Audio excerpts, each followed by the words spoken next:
Assalamu alaikum. Hi viewers, how are you? I'm Dimrana from Government Graduate College Toba Tech Singh. I hope everything is pleasant on your side. Welcome to my channel. Today we are here to learn very interesting words. Welcome to the world of vocabulary. Let's get started. आज जो बेटे हमने सीखना है बहुत ही मज़े के लफ्ज़ हैं, बड़े ही इंटरेस्टिंग दिलचस्प वोकेबलरी है। तो चले हम स्टार्ट करते हैं। पहला जो हमारा लफ्ज़ है वो है थीइज्म, theist, right? Theism जो होता है it is belief in the existence of gods or God, यानी खुदा की मौजूदियत या खुदा के वजूद पे जो एतकाद होता है, ईमान होता है, उसे हम theism कहते हैं, right? The first word is theism, right? अब ism जो होता है ना बेटे, ये आप कह लें कि इज़्म एक बड़ा पैराडाइम हो जाता है, ये एक बड़े कॉन्सेप्ट की बात होती है, एक स्कूल ऑफ थॉट बन जाता है, राइट?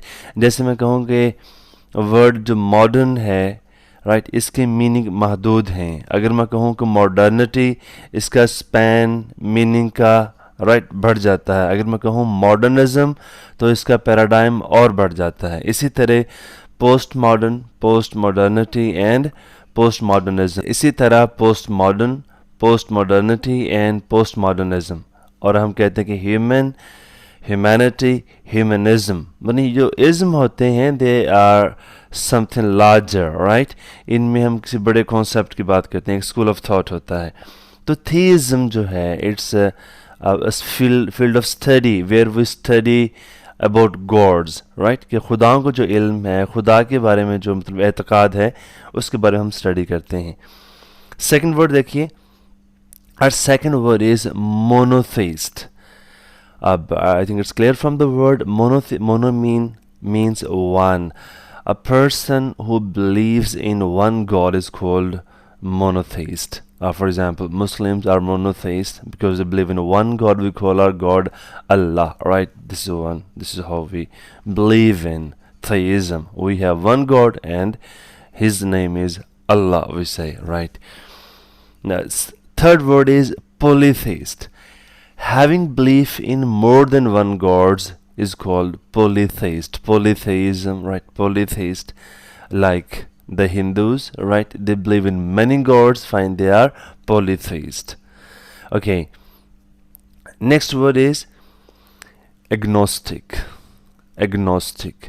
अब agnostic क्या होता है जी? agnostic होता है कि when a person doubts the existence of God, जब कोई शख्स खुदा के वजूद को डाउट करेगे, he is uncertain, he faces with the dilemma that whether God exists or not. He oscillates between these two, you can say, pulls, these two tensions. He stays uncertain about the existence of God. He is called agnostic. agnostic ऐसा शख्स होता है जिसके दिल में तशकीक हो, शक हो, वो शोर ना हो, गैर यकीनी हो अंदर के पता नहीं खुदा है या नहीं है, कभी उसे लगे मौजूद है, कभी उसे लगे खुदा मौजूद नहीं है, फाइन। ऐसा मतलब किसी भी वजह से हो सकता है, साइकोलॉजिकल डिस्टर्बेंस हो सकती है, और कोई वॉर, आपका बहुत ज़्यादा कोई ट्रोमा, राइट? कोई हादसा बहुत बड़ा हो सकता है, जैसे world war one, right? World war one in 1914, right? Then फिर आपको पता है सेकेंड वर्ल्ड वॉर 1939। इसके बाद फिर लोग बहुत सारे जो थे वो agnostic and they turn atheist. अब एग्नोस्टिक की अगर कोई मिसाल लेना चाहें तो आपने अगर लिटरेचर के स्टूडेंट हैं तो church going by Philip Larkin, right? We see the concept agnostic over there. ले हम अपना जो इस कैटेगरी का लास्ट वर्ड है वो है एथीस्ट। ए मीन आपको पता है कि नहीं, नॉट। A mean not. जब एथीस्ट हम कहेंगे अ person who doesn't believe in the existence of God is called atheist, जिसे दहरिया भी बोलते हैं। इसकी वजह भी मतलब कुछ भी हो सकती है कि when the frustration reaches its acme because of wars, because of trauma, right, the people turn atheist.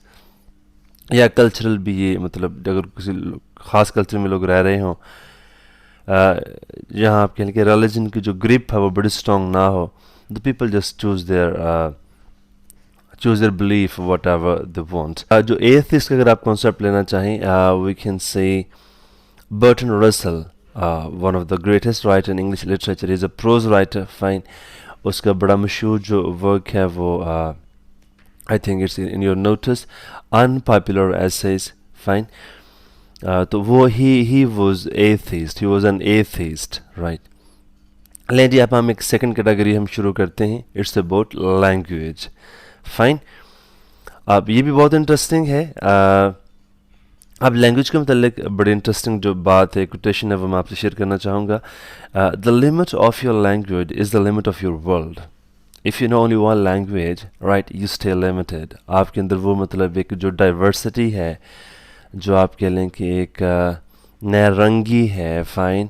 जो मुख्तलिफ आप कह लें कि सकाफ़तों से बंदा लुत्फ़अंदोज़ होता है, उससे महरूम हो जाते हैं. जैसे कहा जाता है कि language Carey's the burden of culture. Language Carey's the burden of culture, right. बड़ी इंपॉर्टेंट लाइन है कि लैंग्वेज अपने अंदर सारा कल्चर समाये हुए होती है. फ़ाइन. आप एक ज़ुबान से आशना होते हैं तो आप एक ही कल्चर के गिर्द घूमते हैं, उसी कल्चर में रहते हैं.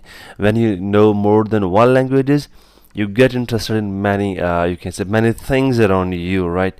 फिर ज़िंदगी में आपकी दिलचस्पियाँ और बढ़ जाती हैं. आप और सकाफ़तों में, और उसमें बहुत सारी चीज़ें हो सकती हैं. might be their culture, their music, their way of living, their dishes, their foods, whatever, right.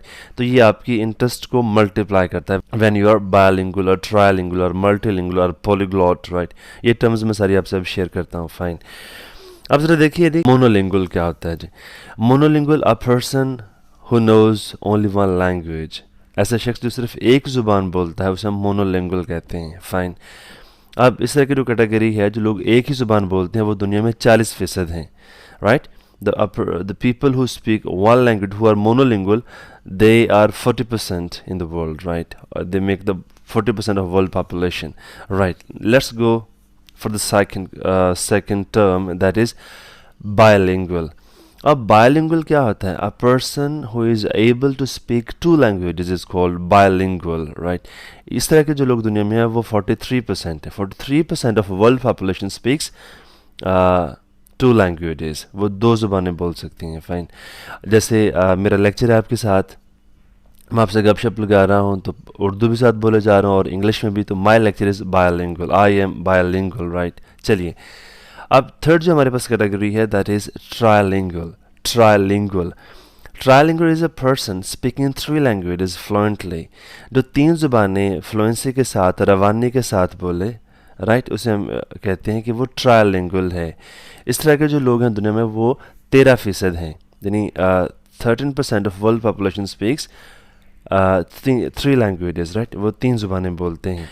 Next category, next word is multilingual. A person who speaks more than 2 languages but used often for 4 languages or more, right, is called multilingual. यानी तकरीबन जो 4 ज़ुबानें बोल सके at least, वो से हम कहेंगे कि वो multilingual है.